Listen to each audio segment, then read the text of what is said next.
Good afternoon. I'd like to start out by saying how happy and very fortunate I am to be here with this organization. When you look at leadership and starting with the ownership here, uh, very excited about the Haslam family and the direction in which this organization is going. When you look at personnel and the direction with the things that Dorsey's doing and his crew, it was a no-brainer. And very excited to be a part of Freddie Kitchen's staff. I think he's done an outstanding job in putting together a great group of men from a standpoint of great teachers, guys that understand and know the game and can relate to these players and get the best out of them. So I can't ask for a better situation. When you're looking at the opportunities that I had out there, I wanted to be here, and I'm glad things worked out. And with that, I'll take your questions. Some guys take a year off after being the head guy, and why did you decide to go right back into coaching? Because that's just what I love to do. Having the passion and love to be around the game, and to be honest, when things like that happen, you want to get right back to work. And I was very excited to do that. Most importantly, to do it here. What are your thoughts on, you had some tough circumstances in Arizona. What are your thoughts on only getting a year? That's not my call. I would definitely say this. I have nothing but great things to say about the Arizona Cardinals and the organization, Michael Bidwell and the entire family there.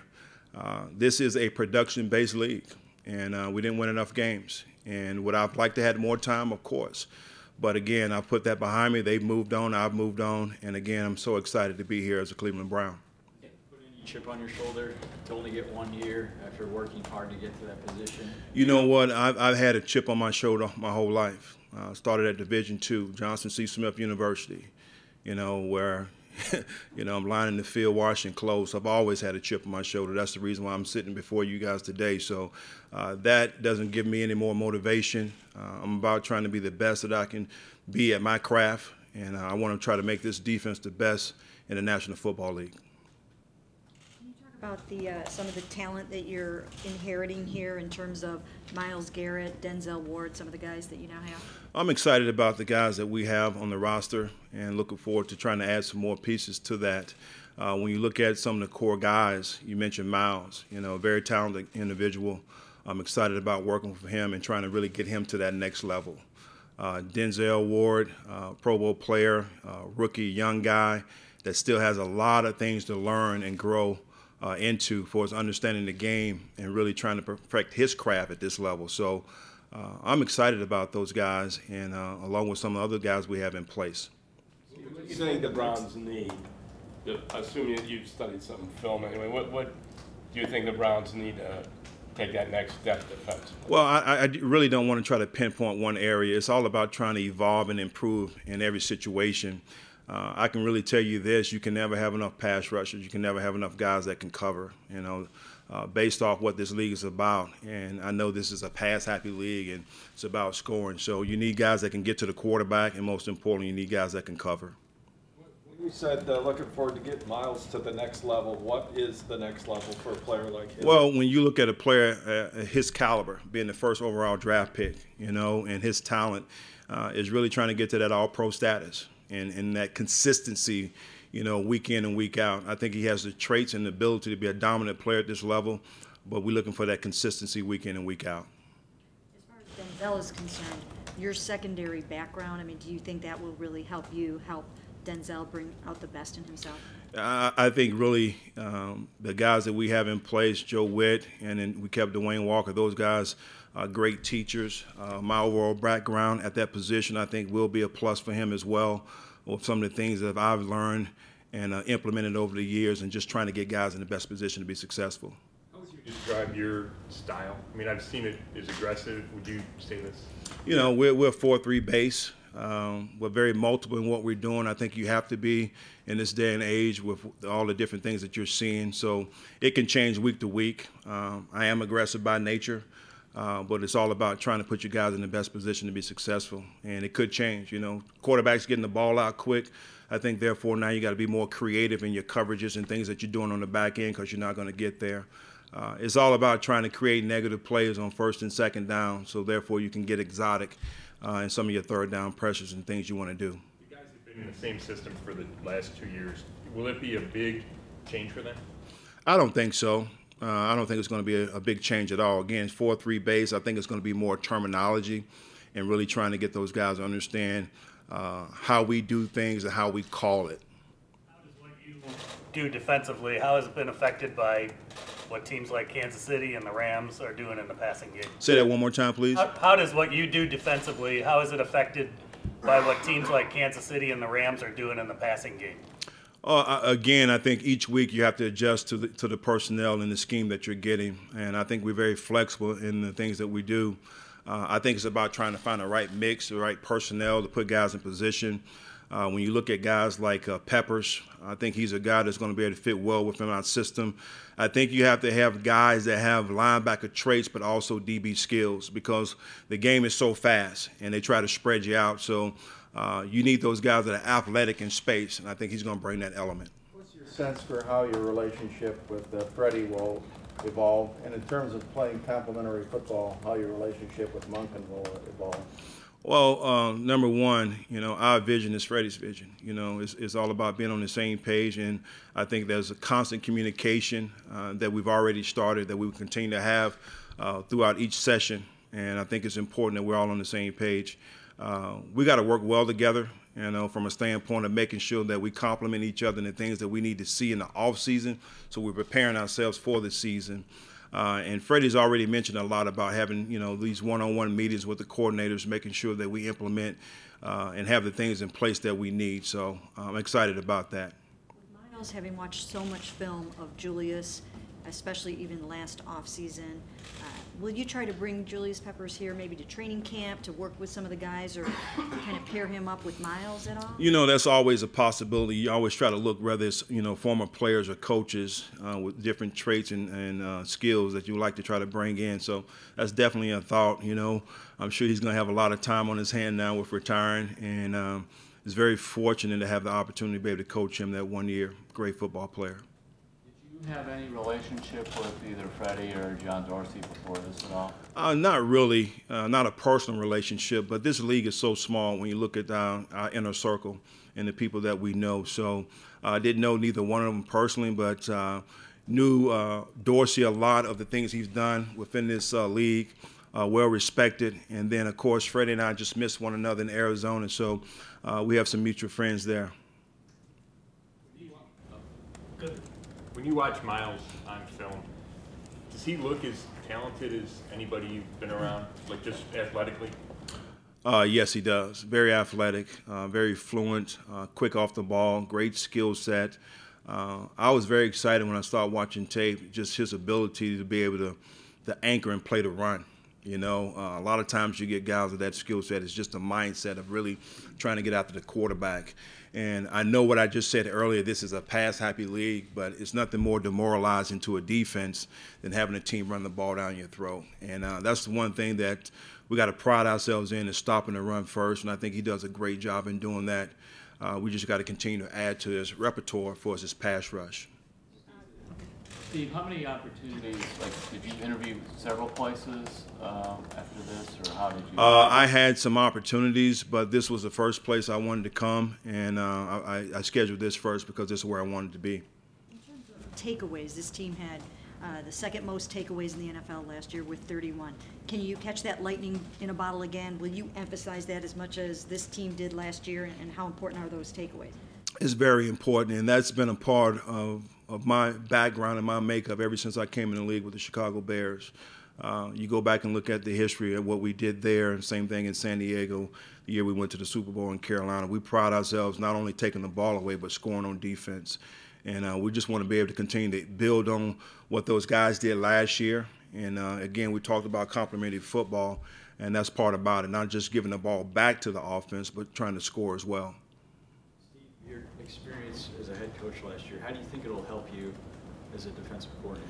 I would say the number one thing I've learned, not the number one thing, but how it's going to help me this year, is being a great assistant coach, understanding the value of what it means to have a great staff and guys with one vision, implementing and teaching the same thing. So My thing, again, as I mentioned before, is all about, the things that Freddie implements and puts in place.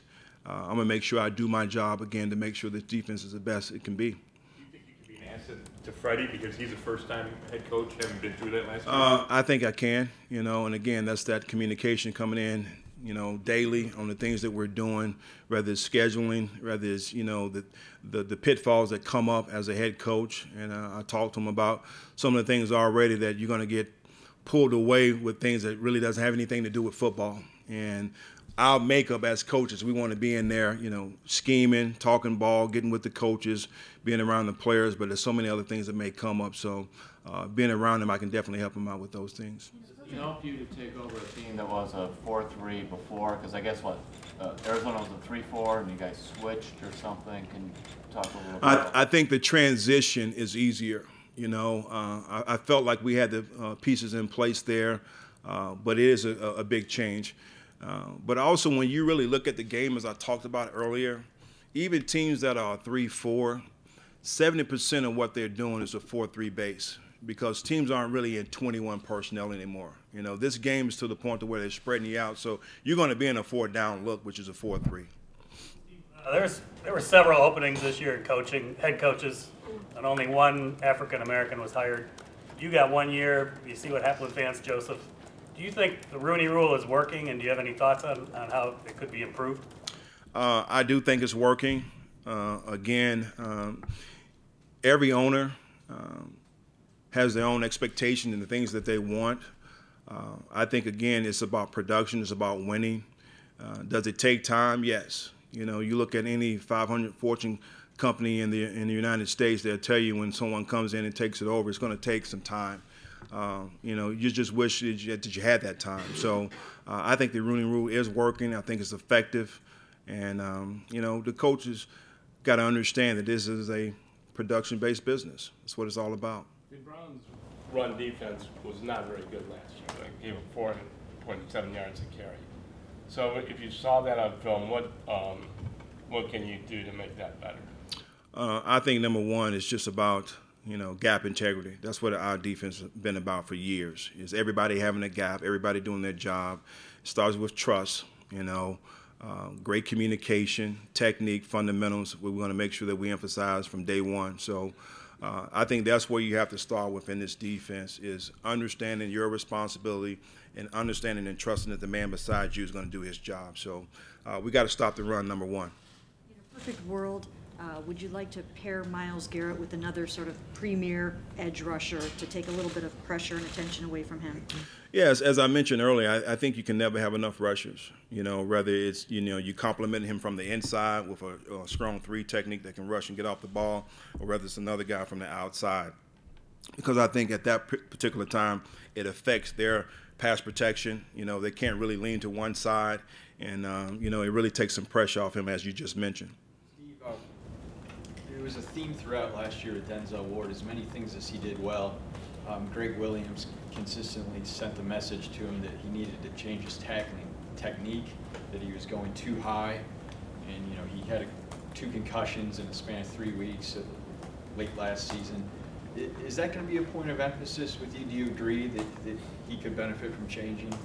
I think it's a point of emphasis across the board, because the league is all about safety. I think coaches have taken a lot of pride in that and trying to teach and coach it the right way. So not only with him, but just across the board with the whole defense, we want to make sure that we're teaching tackling the right way. I believe in being aggressive, as we talked about earlier, setting the tone on the defensive side of the ball. But we got to make sure that he's doing it to where he can make sure that he can maintain 16-plus games throughout the year. So we got to teach him the right way. What do you see when you look at Jabril Peppers and maybe some other things that he can do for you that he hasn't had a chance to do yet defensively? Well, when you add Peppers along with Randall, I really love that combination and the range that we have in the back end, making plays on the ball.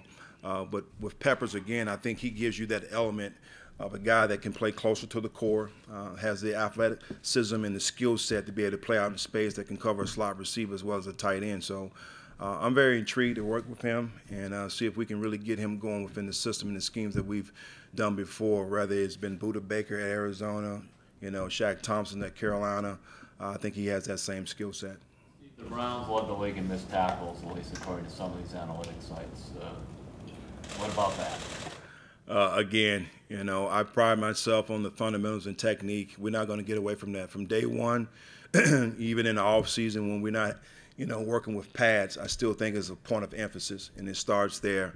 And then once the season gets here, we can't get away from it, you know. And it's just not one guy. It's a team effort. We got to get guys running to the football.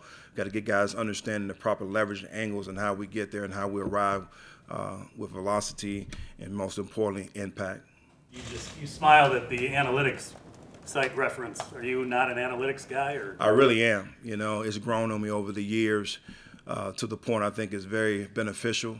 You can definitely get some things from that that can help you out with your game plan, as well as, you know, calling the game on game day. So I laugh and chuckle a little bit, but yeah, it is beneficial. I bet what about the tackle where you don't? I mean, that's true. You know, I somewhat sort of laughed about that, not so much the analytics part, but that doesn't have anything to do with missing the tackle. I mean, you got to finish and make that. What about the linebacking group you have? Do you think there's some talk? Do you think there's major changes needed there? I'm not going to emphasize, you know, major changes. We're still emphasizing right now the roster and trying to evaluate each and every individual here. Do we need to improve in every area? I think so. You know, even up front, as we just mentioned with Miles, on the back end with Ward. So I think Dorsey, Freddie, myself, we're all going to do a good job in making sure we get the right players in here. Why did you say this was the first place you wanted to be? I think when you look at the personnel, and not just personnel, but young personnel. Been a head coach, a former head coach, I think you got to look beyond just the defensive side of the ball. And you can't win in this league if you don't have a quarterback. And we have a quarterback. Not only do we have one that I consider to be, from my study and the things I've learned from him coming out of college, he's an alpha male. You know, he affects not only the offensive side of the ball, but this team. And that was very attractive coming here. And when you look at Miles, you look at Ward, you look at Peppers, young players that I think can have a major impact on the defensive side of the ball. It's very exciting. And you look at the direction, as I mentioned before, with Dorsey and how he's building this team and the things that he's doing. And Freddie, young, energetic, new head coach, excited about the things that he's trying to do. It was good. It was a good fit for me. Do you feel like, with the places that you've been, Carolina, Arizona recently, will you be able to attract some quality defensive free agents that you already know are out there and willing to maybe come here? I would say this, that we're going to try to get every player that we can that's going to be able to help us win a world championship. And if that's really tapping onto some of my previous resources and friendships and things like that, I would definitely do it. Good. Playoffs and advancing in the playoffs realistic here? I think every year, if your mindset is not trying to get into the playoffs and win a championship, you shouldn't be coaching, you shouldn't be playing. So yes, I do.